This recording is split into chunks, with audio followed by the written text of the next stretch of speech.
Hello learners, welcome to my channel SN commerce academy. आज की video में हम बिजनेस मैनेजमेंट के अंदर टाइप ऑफ ऑर्गेनाइजेशन स्ट्रक्चर के टॉपिक को कवर करेंगे। इससे पहली वीडियो में हमने meaning of organization structure, factor affecting organization structure और फीचर्स ऑफ ऑर्गेनाइजेशन स्ट्रक्चर के टॉपिक को कवर किया था। अगर वो वीडियो आपने अभी तक नहीं देखी तो आप बिजनेस मैनेजमेंट की प्लेलिस्ट में जाकर चेक कर सकते हैं। अगर आपको इस वीडियो का PDF चाहिए तो आप टेलीग्राम से डाउनलोड कर सकते हैं। टेलीग्राम चैनल का लिंक डिस्क्रिप्शन में दे दिया है। तो आइए शुरुआत करते हैं आज के topic type of organization structure के साथ। टाइप ऑफ ऑर्गेनाइजेशन स्ट्रक्चर, तो सबसे पहले आपको ये चार्ट दिखाई दे रहा है। इसके अंदर हमने अलग अलग टाइप के ऑर्गेनाइजेशन स्ट्रक्चर को लिखा हुआ है। इनको हम आगे करके एक एक को डिटेल में डिस्कस करेंगे, साथ में इनके एडवांटेज और डिसएडवांटेज भी हम डिस्कस करेंगे, जैसे कि functional structure, matrix structure, line structure, network structure, divisional structure, flat structure, team base structure, circular structure. तो आगे वीडियोस में हम देखेंगे कि हमें किस सिचुएशन में कौन से स्ट्रक्चर को फॉलो करना चाहिए। इससे पहले वीडियो में हमने मीनिंग ऑफ ऑर्गेनाइजेशन स्ट्रक्चर को कवर कर लिया था, लेकिन फिर भी एक बार यहाँ पे थोड़ा सा ओवरव्यू देख लेते हैं। Organizational structure defines how activities such as task allocation, coordination and supervision are directed toward the achievement of the organization goals. देखिए, ऑर्गेनाइजेशन स्ट्रक्चर अगर हम सिंपल लैंग्वेज में समझें तो इसके अंदर हम सबसे मेन जो आपका कीवर्ड है वो है टास्क, रोल्स एंड रिस्पॉन्सिबिलिटी।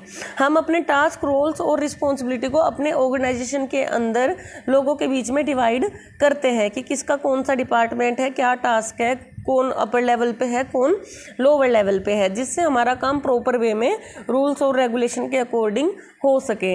इस चीज़ को डिसाइड करना ही क्या कहलाता है, ऑर्गेनाइजेशन स्ट्रक्चर। तो सबसे पहले जो हमारा टाइप है ऑर्गेनाइजेशन स्ट्रक्चर का वो है हायरार्किकल स्ट्रक्चर। इसको हम कमांड या चेन स्ट्रक्चर भी बोल देते हैं। जैसे इसमें आपको एक वर्ड दिखाई दे रहा है हायरार्की, और हायरार्की का मतलब हमें पता है, या तो हायरार्की का मतलब होता है टॉप लेवल से लोअर लेवल पे आना, ऊपर से नीचे या नीचे से ऊपर। तो यहाँ पे भी सेम ऐसे ही चेन के अंदर या कमांड के अकॉर्डिंग काम होता है। तो सबसे पहले देख लेते हैं, this is a traditional structure with A clear chain of command. वही होता है कि एक चेन ऑफ कमांड होती है, मतलब एक प्रॉपर सीक्वेंस फॉलो होता है कि ये टॉप लेवल पे है, ये मिडिल लेवल पे है, ये लोअर लेवल पे है। अगर लोअर लेवल को टॉप लेवल से बात करनी है तो उसको मिडिल लेवल से होकर जाना पड़ेगा। मीन्स आप कह सकते हैं, जैसे कि मान लो यहाँ पे सुपर डायरेक्टर है, उसके बाद हमारे मैनेजमेंट है, उसके बाद हमारा सुपरवाइजर्स हैं, और उसके बाद हमारे लोअर लेवल वर्कर हैं। अब लोअर लेवल को अगर मैनेजमेंट से बात करनी है तो उन्हें सुपरवाइजर की हेल्प से बात करनी पड़ेगी। लेकिन कभी कभी अगर कोई इमरजेंसी है तो आप इस चेन को, इस मतलब हायरार्की को तोड़ भी सकते हो। तो एक ट्रेडिशनल स्ट्रक्चर है, it feature multiple level of management. अलग अलग कई लेवल मैनेजमेंट इसमें काम करता है। Where each level has a specific role and authority, और हर लेवल के अपना रोल है और अथॉरिटी है। इन शॉर्ट आप कह सकते हो कि एक प्रॉपर हायरार्की बना दी जाती है, top level, middle level, lower level, और उसके अकॉर्डिंग ही काम किया जाता है। तो इसके एडवांटेजेस क्या है, क्लियर अथॉरिटी एंड अकाउंटेबिलिटी। हमें क्लियर पता होता है किसका क्या काम है, क्या रिस्पॉन्सिबिलिटी है, क्या अकाउंटेबिलिटी है। वेल डिफाइंड रोल्स, अच्छे से सबके रोल्स डिफाइन होते हैं और रिस्पॉन्सिबिलिटी डिफाइन होती है। अगर डिसएडवांटेजेस की बात करें तो आपको पता है कि एक पुराना स्ट्रक्चर है और रिजिड है ये, मतलब आपको सीक्वेंस फॉलो करना ही होगा, और टाइम कंज्यूमिंग भी है, क्योंकि कहीं ना कहीं सीक्वेंस में चीज़ें चलेंगी तो टाइम ज़्यादा कंज्यूम होगा और कम्युनिकेशन बैरियर भी आपको देखने को मिलेंगी। नेक्स्ट जो हमारा स्ट्रक्चर है वो है फ्लैट स्ट्रक्चर। तो जैसे हायरार्की स्ट्रक्चर में हमने देखा था कि एक हायरार्की होती है, वैसे ही फ्लैट स्ट्रक्चर मतलब इसमें ज़्यादा हायरार्की नहीं होती, ज़्यादा लेवल्स नहीं होते। लिखा हुआ है characterize by fewer level of management and a more horizontal approach. ये ज़्यादा हॉरिजॉन्टल अप्रोच होती है, इसमें मोर ऑटोनोमी होती है और क्लोजर डिसीजन मेकर्स होते हैं, मतलब जो लोग होते हैं वो डिसीजन मेकिंग आराम से कर सकते हैं, बिना किसी लेवल को फॉलो किए आसानी से अपने काम को कर सकते हैं। मतलब कम लेवल होते हैं, ऑटोनोमी हमारे पास ज़्यादा होती है, काम करने की फ्रीडम हमारे पास ज़्यादा होती है, रूल्स रेगुलेशंस उतने नहीं होते, इसलिए इसका नाम है फ्लैट स्ट्रक्चर। और हमें पता है इस टाइप का स्ट्रक्चर जो आपकी स्मॉल ऑर्गेनाइजेशंस हैं उन्हीं के अंदर फॉलो किया जा सकता है, क्योंकि बड़ी ऑर्गेनाइजेशन में आप इस तरीके से काम नहीं कर सकते, कन्फ्यूजन काम के अंदर कन्फ्यूजन हो जाएगा। तो अगर एडवांटेजेस की बात करें तो इनकरेज एम्प्लॉय इन्वॉल्वमेंट, अगर लोग फ्रीडम के साथ काम करेंगे तो एम्प्लॉय की इन्वॉल्वमेंट ज़्यादा होगी, डिसीजन मेकिंग जल्दी होगा क्योंकि आपको ज़्यादा लेवल्स को फॉलो नहीं करना होगा, और सब मिलजुल कर काम करेंगे तो कम्युनिकेशन भी बेटर होगा। बट मैं फिर एक बार रिपीट कर रही हूँ कि इस टाइप का ऑर्गेनाइजेशन स्ट्रक्चर स्मॉल ऑर्गेनाइजेशन के अंदर ही ज़्यादा फॉलो किया जा सकता है। अगर डिसएडवांटेजेस की बात करें तो वही है कि सब मिलजुल कर काम करेंगे, हो सकता है रोल कन्फ्यूजन हो जाए कि किसका क्या रोल है, किसको क्या काम करना है, आपको समझना है कि आप अपर लेवल पे हो या मिडल लेवल पे हो। लेस डायरेक्टेड सुपरविज़न, ज़्यादा सुपरविज़न भी नहीं होगा, और पोटेंशियल ओवरलोड मैनेजर्स, अगर काम बहुत ज़्यादा है और आप फ्लैट स्ट्रक्चर के अकॉर्डिंग चल रहे तो हो सकता है आप वर्क बर्डन या ओवरलोड आपके मैनेजर को लगे। नेक्स्ट जो हमारा स्ट्रक्चर है मोस्ट इम्पोर्टेंट स्ट्रक्चर, इसमें आपसे एमसीक्यू में भी कई क्वेश्चन पूछे जाते हैं, वो है आपका फंक्शनल स्ट्रक्चर। फंक्शनल स्ट्रक्चर इसके नाम से ही समझ आता है कि इसमें फंक्शंस की बात की जाती है, अलग अलग काम की बात की जाती है। तो एक बार इसका मीनिंग देख लेते हैं। Organize employ based on their specialized roles और फंक्शंस, जो एम्प्लॉयज़ हैं वो अपने अलग अलग रोल्स के अकॉर्डिंग, फंक्शंस के अकॉर्डिंग काम करते हैं। इस टाइप का जो स्ट्रक्चर होता है वो मेनली आपका सिंगल प्रोडक्ट ऑर्गेनाइजेशन के अंदर फॉलो किया जाता है। मान लो कि आपकी ऑर्गेनाइजेशन कोई एक ही प्रोडक्ट बनाती है, जैसे फॉर एग्जांपल आपकी ऑर्गेनाइजेशन कोई सोप प्रोड्यूस करती है, तो अब आपके पास सिंगल प्रोडक्ट है, तो अब आप उसके अकॉर्डिंग काम बांट लोगे कि मार्केटिंग का काम ये डिपार्टमेंट देखेगा, ये लोग देखेंगे, फाइनेंस का काम ये लोग देखेंगे, और प्रोडक्शन का काम यहाँ पर देखा जाएगा, रिसर्च का काम इस डिपार्टमेंट के अंदर किया जाएगा। तो सिंगल प्रोडक्ट ऑर्गेनाइजेशन इस स्ट्रक्चर को आसानी से फॉलो कर सकती है। अगर आपके पास मल्टीपल प्रोडक्ट्स हैं, कई सारे प्रोडक्ट्स में आप डील करते हो, तो हो सकता है आपको डिविजनल स्ट्रक्चर के साथ काम करना पड़े, उसको भी हम आगे डिस्कस करेंगे। तो फंक्शनल स्ट्रक्चर में मेनली फंक्शंस के अकॉर्डिंग, स्पेशलाइजेशन के अकॉर्डिंग काम को बांट लिया जाता है।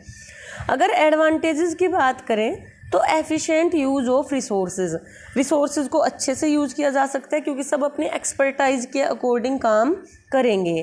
Clear paths with in functions, सब अपने अपने स्पेशलाइजेशन के अकॉर्डिंग काम करेंगे तो आपकी प्रोडक्टिविटी भी इम्प्रूव होगी।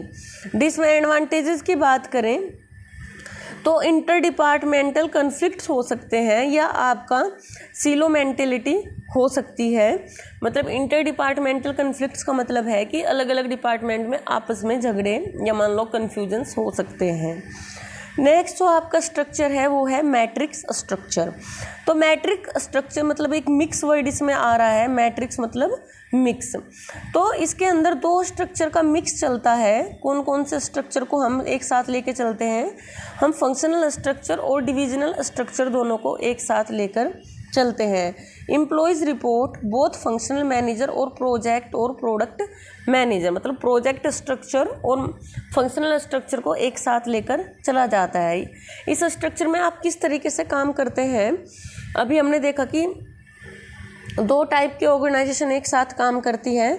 तो काम करने का तरीका आपका मेनली रहता है कि मान लो एक ऑर्गेनाइजेशन है, अब आप फंक्शनल स्ट्रक्चर फॉलो कर रहे हो, अलग अलग डिपार्टमेंट्स हैं, अलग अलग लोग उन डिपार्टमेंट्स में काम कर रहे हैं। लेकिन मान लो कभी कोई प्रोजेक्ट आ जाता है, स्पेसिफिक प्रोजेक्ट, उसके लिए टीम बनाई जाती है और एक प्रोजेक्ट मैनेजर बनाया जाता है। तो जो आपके एम्प्लॉयज़ है तब जब तक वो प्रोजेक्ट रन कर रहा है तो प्रोजेक्ट मैनेजर को रिपोर्ट करेंगे। जब प्रोजेक्ट खत्म हो जाएगा तो आप दोबारा अपने नॉर्मल स्ट्रक्चर के अकॉर्डिंग काम करेंगे और आप अपने फंक्शनल मैनेजर को रिपोर्ट करेंगे। फंक्शनल मैनेजर का मतलब यहाँ पर है कि जैसे आपका मान लो मार्केटिंग डिपार्टमेंट में आप हो तो आपके फंक्शनल मैनेजर मार्केटिंग मैनेजर होंगे तो आप उनको रिपोर्ट करोगे।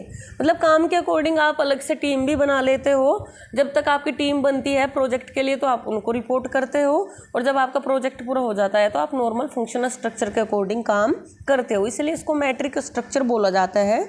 एडवांटेजेस की बात करें तो फ्लेक्सिबल है, इनकरेज कोलोब्रेशन, मिलजुल के काम हो रहा है, अलग अलग डिपार्टमेंट के लोग साथ आकर प्रोजेक्ट को पूरा कर रहे हैं। और इफेक्टिव फॉर कॉम्प्लेक्स प्रोजेक्ट्स, मतलब प्रोजेक्ट जिन ऑर्गेनाइजेशन मान लो अलग अलग प्रोजेक्ट्स में डील करती है उनके लिए अच्छा है। अगर डिसएडवांटेजेस की बात करें तो वो ये कन्फ्यूजन हो सकता है, क्योंकि आपको फंक्शनल मैनेजर के टूवर्ड्स भी आपकी रिस्पॉन्सिबिलिटी है और प्रोजेक्ट मैनेजर के टूवर्ड्स भी आपकी रिस्पॉन्सिबिलिटी है, कन्फ्लिक्ट हो सकती है प्रायोरिटीज़ में। उसके बाद आपका स्ट्रक्चर आता है डिविजनल स्ट्रक्चर। तो जैसे हम पहले पढ़ रहे थे फंक्शनल स्ट्रक्चर, उसमें मैंने कहा था कि ये एक सिंगल प्रोडक्ट ऑर्गेनाइजेशन के लिए ज़्यादा बेस्ट है। अगर हम डिविजनल स्ट्रक्चर की बात करें तो वो मल्टी प्रोडक्ट ऑर्गेनाइजेशन के लिए अच्छा है। जैसे फॉर एग्जांपल आपकी कोई कंपनी है, वो टूथपेस्ट भी प्रोड्यूस करती है, मेडिसिन्स भी प्रोड्यूस करती है और कुछ ब्यूटी प्रोडक्ट्स भी प्रोड्यूस करती है। तो आप अलग अलग प्रोडक्ट्स के लिए अलग अलग डिपार्टमेंट्स, अलग अलग यूनिट्स बना सकते हैं कि ये यूनिट्स हमारी मेडिसिन में डील करेगी, ये यूनिट्स हमारी ब्यूटी प्रोडक्ट्स में डील करेगी। ये हम फंक्शनल स्ट्रक्चर के डिविजनल स्ट्रक्चर के अंदर ध्यान में रखते हैं। अगर एडवांटेजेस की बात करें तो जैसे मैं आपको अभी बता रही थी, फोकस ऑन स्पेसिफिक प्रोडक्ट, किसी एक प्रोडक्ट पे ज़्यादा फोकस रहेगा, मतलब अलग अलग प्रोडक्ट्स होंगे तो मतलब एक प्रोडक्ट के अकॉर्डिंग हम डिपार्टमेंट बनाएंगे तो ज़्यादा फोकस होगा। Better responsiveness to the market changes, हम ज़्यादा अच्छे से काम कर पाएंगे। लेकिन हर प्रोडक्ट के लिए अलग डिपार्टमेंट होगा, जैसे ब्यूटी प्रोडक्ट्स के लिए अलग डिपार्टमेंट है, अब उसके अंदर फर्दर डिपार्टमेंट है, मार्केटिंग, फाइनेंस, प्रोडक्शन।